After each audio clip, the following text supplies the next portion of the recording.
மிகவும் அழகான ஸ்லோகம் இது. பதபதார்த்தத்தை அனுபவிப்போம். ஆம்நாய என்றால் வேதங்கள், கந்தி என்றால் ஸ்மெல், கந்தம். வேதங்களுக்கே கந்தத்தை கொடுத்தவன் அப்படின்னு பெருமாளை பற்றி தேசிகன் எடுக்கிறார். வேதங்கள்லாம் என்ன பர்ஃப்யூமா போட்டிருந்து அதுக்கு எங்கே இந்த ஸ்மெல் வந்தது அப்படின்னு கேட்டால் இதுக்கு ஒரு சரித்திரம் இருக்கு. பெருமாளுடைய காதில் இருந்து 2 அசுரர்கள் தோன்றினார்கள்.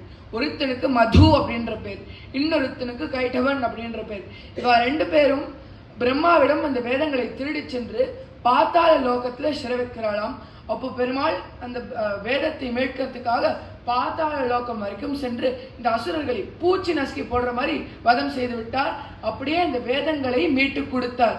அப்போ இந்த அசுரர்கள் தீண்டியபடியால் வேதங்களுக்கு துர்கந்தம் வீச ஆரம்பிக்கிறதா. அந்த துர்கந்தத்தை தொலைக்கிறதுக்காக திருவெந்தளூர் அப்படின்ற க்ஷேத்திரத்துக்கு வந்து பெருமாளை குறித்து இந்த வேதங்கள்லாம் தபஸ் பண்றது தான். அப்போ பெருமாள் இந்த வேதங்களை கட்டி பிடிச்சிருந்தார். வேதங்களுக்கு நறுமணம் வீச ஆரம்பிக்கிறதாம். இதுக்கு என்ன, இந்த பெருமாள் தானே இந்த வேதங்களுக்கே நறுமணத்தை கொடுத்தார். அதனால இந்த பெருமாளுக்கு பரிமள ரங்கநாதர் அப்படின்ற அழகான பேர். அப்பேற்பட்ட பெருமாளை தான் ஆம்நாய கந்தி அப்படின்னு சுவாமி வேதாந்த தேசிகன் முதல் வரியில் எடுக்கிறார். ஆம்நாய கந்தி, எவன் ஒருத்தன் வாயிலிருந்து வேதங்களே வந்ததோ, எவன் ஒருத்தன் வேதங்களுக்கே கந்தத்தை கொடுத்தானோ அவன் என்ன பண்ணிட்டு இருக்கானோ, ருதித்த ஸ்புரிதாதரோஷ்டம், ருதிதஹா என்றால் அழகு, அவர் அழுதுன்னு இருக்கானோ. எப்படி ஸ்புரிதாதரோஷ்டம், அவர் உதடு துடிக்க துடிக்க, சின்ன குழந்தை எவ்வளோ சென்சிட்டிவா அழுவுமோ அதே போல இவரும் அழுதுன்னு இருக்காரு, படபடான்னு ஆடுறா. ஆஸ்ரா விலேக்ஷனா, கண்கள்ல இருந்து கண்ணீர் வழிஞ்சு வழிஞ்சு வருதான். இது ஏன்னா ஒரு சர்க்கிளா ஒரு ரீசனே இருக்கு. என்னன்னா கம்சன் பயப்பட்டு இருந்தானா, ஏன்னா தன்னை கொல்ல போற அந்த குழந்தை இந்த கோகுலத்துல சுகமா வாழ்ந்து வந்துட்டு இருக்கு. அப்போ இந்த குழந்தையை வதம் செய்யறதுக்காக பூத்தனா அப்படின்ற அரக்கிய அனுப்புறானா இந்த கம்சன். இப்போ பூத்தனா வந்து டாக்டர் பூத்தனா டாக்டரேட் பண்ணி வச்சிருக்கா. எதுலன்னு கேளுங்க, பூத்தனா பாலகாத்தினி, குழந்தைகளை கொள்றதுல ஒரு பெரிய டாக்டரேட் பண்ணி வச்சிருக்கா. அவ்வளோ நல்ல ரெஸ்யூமே இவளுக்கு. அப்போ இவ போய் அந்த காலத்துல இவ சுமாரா இருப்பா. அதனால கோபிகா ஸ்திரீகள் என்ன ஃபேஷன், என்ன இன்னைக்கெல்லாம் ஃபேஷன் இருக்குல்ல, அதே போல அந்த காலத்துலயும் ஒரு ஃபேஷன் இருந்தது. அவளை இந்த ஃபேஷன்ல ஆபரணங்கள் வஸ்திரங்கள்லாம் தரிச்சுப்பாலோ, அவள் அதே ஃபேஷன்ல இந்த வஸ்திரங்கள்லாம் தரிச்சுட்டு ஒரு கோபிகா ஸ்திரீ போல கோகுலத்துக்குள்ள போறா. இவளுக்கு கிருஷ்ணர் எப்படி இருப்பாருன்னு தெரியாது. அதனால ஒவ்வொரு குழந்தைய கொண்டுட்டு போலாம், வதம் செய்யலாம் அப்படின்னு பிளான் பண்ணிட்டு போறா. அப்போது கிருஷ்ணர் நினைக்கிறாரா, எந்த குழந்தையும் எனக்காக தன் உயிரை இழக்க கூடாது அப்படின்னு ஓன் ஆழ ஆரம்பிக்கிறாரா கிருஷ்ணர். சரி, இந்த குழந்தையே முதல் வதம் செய்யலாம் அப்படின்னு பூத்தனை கிருஷ்ணருடைய ஆத்துக்கு போறா. இப்பதான் யசோதை கிருஷ்ணருக்கு பால் கொடுத்து முடிச்சிருக்கா. அப்போ கிருஷ்ணருக்கு இன்னும் பசி எடுக்குது. அவர் கொழுக்கு முழுக்குன்னு இருப்பாரு, சாப்பிட்டுட்டே இருப்பாரு கிருஷ்ணர். நம்ம வந்து துவாரகைக்கெல்லாம் போனா அவ கிருஷ்ணருக்கு 56 டைப் ஆஃப் ஃபுட்டு கொடுப்பா. அதே போல கிருஷ்ணர் சாப்பிட்டுட்டே இருப்பார். கிருஷ்ணருக்கு பசிக்கிறது. இப்போ பூத்தனா சொல்றாளா, ஐ வில் டேக் ஓவர் அப்படின்னு சொல்லிட்டு ஆம்நாய கந்தி ருதித ஸ்புரிதாத ரோஷ்டம் ஆஸ்ரா விலேக்ஷனா, தன் மணியில் அமர்த்தி வைக்கும் போது எவன் ஒருத்தன் வாயில இருந்த வேதங்களே வந்ததோ, எவன் ஒருத்தன் வேதங்களுக்கே நறுமணத்தை கொடுத்தானோ அவன் உதடு துடிக்க துடிக்க கண்ணுல அந்த கண்ணீர் மல்க பசினால அழறானா. இப்போ பூத்தனை இந்த குழந்தைய பார்த்து சொல்றா, டேய் நான் அவனை கொல்ல வந்திருக்கேன் அப்படின்னு இவள் சொல்றா. அப்போ கிருஷ்ணர் பதில் அளிக்க வேண்டாமா? இது வரைக்கும் சுவாமி வேதாந்த தேசிகன் ஆஸ்ரா விலேக்ஷனா அழுதுன்னு இருக்கார் அப்படின்னு எடுக்கிறார். ஆனா இங்க மட்டும் விடல, வேற லெவலுக்கு எடுத்துன்னு போறார். மனுக்ஷண மந்தஹாசம், அதே க்ஷணத்தில் கிருஷ்ணர் என்ன பண்றாராம், பதில் கொடுக்கணும்ல, சர்க்காஸ்டிக்கா சிரிக்கிறாராம். மந்தஹாசம், கஞ்சாடியால் காட்டுறார். யார் யாரை கொல்ல போறான்னு பார்த்துடலாம். ஸோ நீயா நானா ஒரு போட்டி நடந்துட்டு இருக்குங்க. அப்போ பூத்தனா என்ன பண்றா, தன் மடியில கிருஷ்ணரை அமர்த்தி கொண்டு பால் கொடுக்கிற அப்படின்ற பேரில் விஷத்தை கொடுக்கிறா. கோபால டிம்பவபிஷம் குஹனாஜரண்யா, குஹனாஜரணி, ஒரு ஃபேக் அம்மா போல கோபிகா ஸ்திரீ போல இவள் வந்து வேடம் தரித்து வந்திருக்காள். இவள் வந்து கிருஷ்ணருக்கு பால் கொடுக்கிற அப்படின்ற பேர்ல விஷத்தை கொடுத்தார். நான் முன்னாடியே சொன்னால கிருஷ்ணர் கொழுக்கு முழுக்குன்னு இருப்பார், என்ன கொடுத்தாலும் சாப்பிடுவார். விஷத்தையும் சாப்பிட்டுட்டார். அப்படியே பூத்தனாவுடைய உயிரையும் உண்டு விட்டார் பெருமாள். குணாஜனன்யாக பிராணஸ்தனந்தயம் அவைமி பரம்பு மாம்சம், அவளுடைய பிராணத்துக்கு ஒரு முற்றுப்புள்ளி வைத்தாரா கிருஷ்ணர். அதான் பிராணஸ்தனந்தயா அவைமி பரம்பு மாம்சம். இப்பேற்பட்டவர் யார்? சுவாமி வேதாந்த தேசிகன் இந்த ஸ்லோகத்துல கிருஷ்ணரை இந்த உலகத்தை காத்து சம்ரட்சிக்கவர் அப்படின்னு எடுக்கிறார். இதே போல பெரியாழ்வாரும் பாசுரத்துல எடுக்கிறார். இவன் ஆயர் புத்திரன் அல்ல அருந்தெய்வம். இவன் வந்து ஆயர் குலத்துல பிறந்த சின்ன குழந்தை இல்லப்பா. இவன் தான் இந்த உலகத்தை காத்து சம்ரட்சித்து சிருஷ்டிக்கிறவன், அழிக்கிறவன். இவன் தான் பரமாத்மா. இவன் தான் இங்க கோகுலத்துக்கு வந்து லீலைகள் என்ன பண்ணிட்டு இருக்கார் அப்படின்னு தேசிகன் எடுக்கிறார். மறைமுகமாகவும் இந்த பூத்தனாவதத்தை ஸ்மரித்தல் என்ன பலன் அப்படின்னு எடுக்கிறார். நம்ம உயிரை விடும்போது என்னத்தை பத்தி நினைக்கிறோமோ அதுவாகவே அடுத்த ஜென்மத்தில் ஆடுவோம். எக்ஸாம்பிள் இருக்கான்னு கேட்டால் ஜடபரதனுடைய கதை. அவன் வந்து தன் உயிரை விடும்போது ஒரு மானை பற்றி ஸ்மரித்தான். அடுத்த ஜென்மத்தில் மானாகவே மாறிவிட்டான். அப்போ இதுக்கு ஒரு எக்ஸப்ஷன் இருக்கு. எவன் ஒருத்தன் பூத்தனையிடம் கிருஷ்ணர் பால் குடித்தார் அப்படின்னு அதை ஸ்மரிக்கிறானோ தன் உயிரை விடும்போது அவனுக்கு இன்னொரு அம்மாவிடம் பால் கிடைக்கணும் அப்படின்ற அவசியம் இல்லை. அர்த்தம் என்னது? அவனுக்கு இன்னொரு ஜென்மம் இல்லை, மோட்சம் நிச்சயம் அப்படின்னு கிருஷ்ணர் சைன் போட்டு கொடுத்திருக்கார். அந்த அஷூரன்ஸை இந்த ஸ்லோகத்தில் சுவாமி வேதாந்த தேசிகன் எடுத்து காட்டுறார்.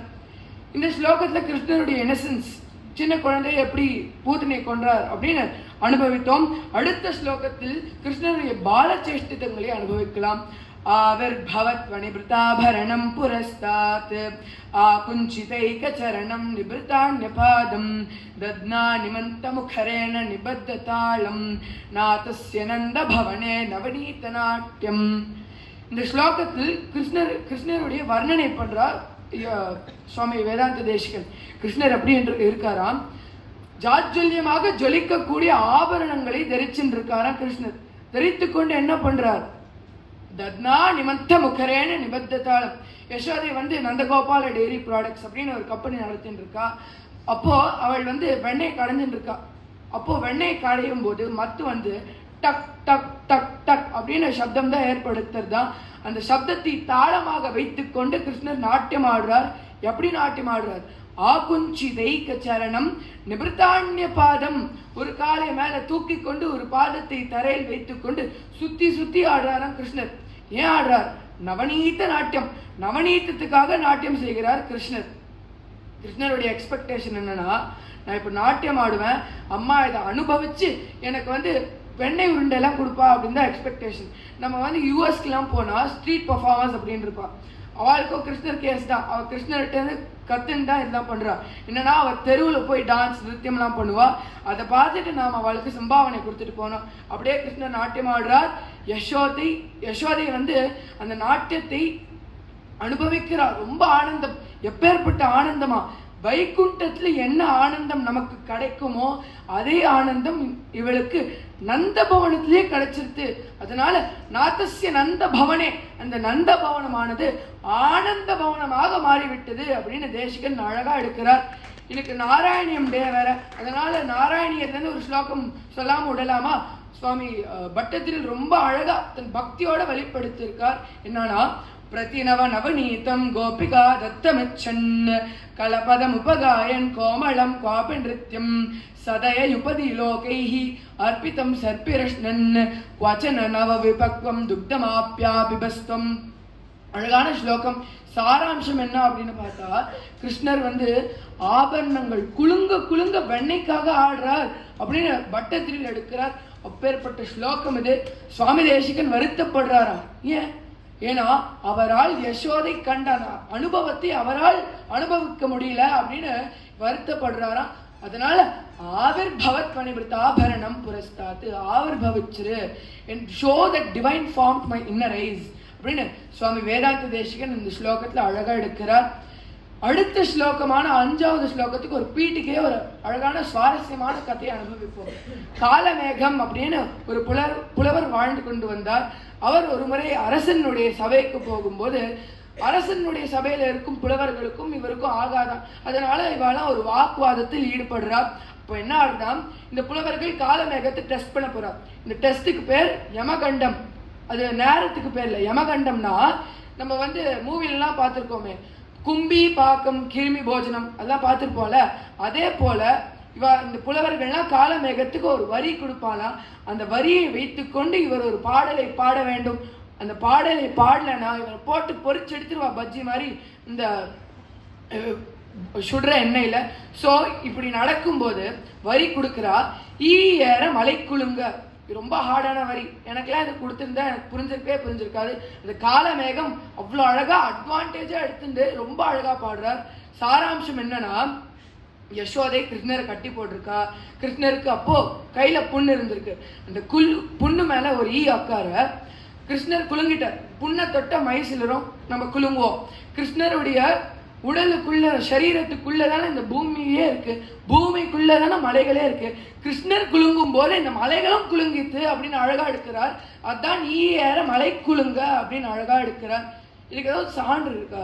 கிருஷ்ணருக்கு எங்கேருந்து புண்ணு வர போறது அப்படின்னு கேட்டா சுவாமி வேதாந்த தேசிகன் அடுத்த ஸ்லோகத்தை எடுக்கிறார். ஹர்த்தும் கும்பே வினிஹித கரஸ்வாது ஹையங்கவீணம் திருஷ்ட்வா தாம கிரஹண சதுலா மாதரம் ஜாதரோஷாம் வாயாதீஷத் பிரச்சலித பதோ நாபகச்சன்ன திருஷ்டன் வித்யா கோப சபதி நயனே மீலயன் விஸ்வகோப்தா. ஒரு சீன் செட் பண்ணி இருக்கிறார் சுவாமி வேதாந்த தேசிகன். என்னன்னா, யசோதை கிருஷ்ணருக்கு பால் கொடுத்துட்டு இருக்கா. அப்போ கிருஷ்ணர் பால் குடிச்சுட்டு இருக்கார். யசோதைக்கு அப்போதான் ஞாபகம் வருதா, கிச்சன்ல இன்ஸ்டா பாட்ல பால் கொதிக்க வச்சிருக்கா, பால் பொங்கிட போறதே அப்படின்னு உள்ள போய் ஓடி போய் எடுத்து வைக்கலாம் அப்படின்னு போறா. கிருஷ்ணருக்கு பால் பொங்குறதோ இல்லையோ அவருக்கு பொங்கி வழியுது. நான் இம்பார்ட்டண்டா இல்லை அந்த பால் இம்பார்ட்டண்டா அப்படின்னு ரிவெஞ்ச் எடுக்கணும்னு கீழே ஒரு கல் இருக்கான். அந்த கல் எடுத்து யசோதை கஷ்டப்பட்டு கடைஞ்சி வச்சு அந்த வெண்ணெயை ஒரு பானையில போட்டு வச்சிருக்கா. அந்த பானையை டப்பார்னு உடைச்சிட்டார் கிருஷ்ணர். அப்போ அந்த பானையிலேருந்து வெண்ணெயும் தயிரும் மோரும் எல்லாம் கொட்டின்னு வருது. இது கிருஷ்ணர் இந்த லீலை பண்றதுக்கு முன்னாடி ஒரு பிளான் பண்ணி வச்சிருந்தார். என்னன்னா, நான் போட்டு உடைப்பேன், அம்மா சத்தத்துக்கு ஏற்ப வெளில வருவா. இப்போ நான் என்ன பண்ணுவேன், ஞாபக சின்ன திஷ்டுன்னு ஒண்ணுமே பண்ணாத மாதிரி சைட்ல போய் நின்றுடுவேன் அப்படின்னு பிளான் பண்ணி வச்சிருந்தார். இந்த வெண்ணெயை சுவைத்தாரா கிருஷ்ணர், பிடிச்சி போச்சு. வெண்ணெயை சாப்பிட்டுட்டே இருக்கார் கிருஷ்ணர், குரங்குக்கெல்லாம் கொடுக்குறார். அப்போ என்ன நடக்கிறதா, யசோதை சத்தத்துக்கு ஏற்ப வெளில வருவா. கிருஷ்ணரை பார்த்தாலும் கிருஷ்ணர் எப்படி படுத்துட்டு இருக்கார். இந்த தயிரும் வெண்ணையும் எல்லாம் ஒட்டி இருக்கு, அது மேல கிருஷ்ணர் படுத்துட்டு இருக்கா. பெரியவாளை ஹாஸ்யத்துக்காக எடுப்பா. க்ஷீரார்ணவத்தில் பள்ளி கொண்டு இருக்கும் பெருமாள் இப்பொழுது மோரார்ணவத்தில் பள்ளி கொண்டு இருக்கிறாரே அப்படின்னு கிருஷ்ணர் அப்படி படுத்துட்டு இருக்காராம். அப்போ யசோதை கோவம் வந்து, எடுத்தாம குழந்தை அடிக்க போறேன் அப்படின்னு திருஷ்டாதாம கிரகணச்சலாம் மாத்திரம் ஜாதரோஷம் கையில ஒரு தாம பிடித்து கொண்டு இந்த கிருஷ்ணரை துரத்தின்றே ஓடுறானா. பட்டார்னு அடி போட்டா யசோதை. அப்போ கிருஷ்ணருக்கு புண் ஏற்பட்டுருதான். அப்போ அவர் வலி தாங்க முடியாமல் அதே இடத்துல குதிக்கிறாராம்.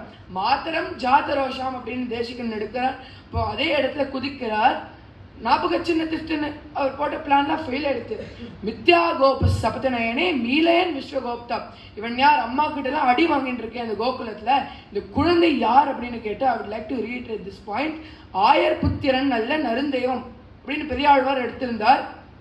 இவன் யாருன்னு தெரியுமா, தன் கண் பார்வையால் கஞ்சாடையால் இந்த உலகத்தை பஸ்மமாக்கக்கூடிய அந்த சக்தி உடையவன் இந்த பெருமாள் பரமாத்மா பரபிரம்மன். அவன் தான் அம்மா கிட்ட அந்த தயையோட அடிலாம் வாங்கிட்டு இருக்கான். சுவாமி தேசிகன் தயா சதகத்துல முதல் ஸ்லோகத்தை எடுக்கிறார். பிரபத்யேதம் கிரிம் பிராயா ஸ்ரீனிவாசானு கம்பையா இக்ஷுதாரஸ்ரவந்தியேவ என்மூர்த்தியா சர்க்கராயுதம் அப்படின்னு அழகா எடுக்கிறார். அதே போல அவ்வளோ தயையோட இருக்கும் இந்த கிருஷ்ணர். இதை பற்றி ஊத்துக்காடு வெங்கட சுபேர் ஒரு வரி எடுக்கிறார். எங்கும் நிறைந்துள்ள பரபிரம்மம் அம்மா வென்றழைக்க என்ன தவம் செய்தனே யசோதா அப்படின்னு அழகா எடுக்கிறார் ஊத்துக்காடு வெங்கட சுபேர். அப்பேற்பட்ட இந்த 3 ஸ்லோகங்களை இப்பொழுது அனுபவித்தோம். அடையானுடைய சாப்பாட்டியான ருத்ரன் 6, 7 அந்த 2 ஸ்லோகங்களையும் இப்பொழுது நமக்கு விளக்குவார். நமஸ்காரம்.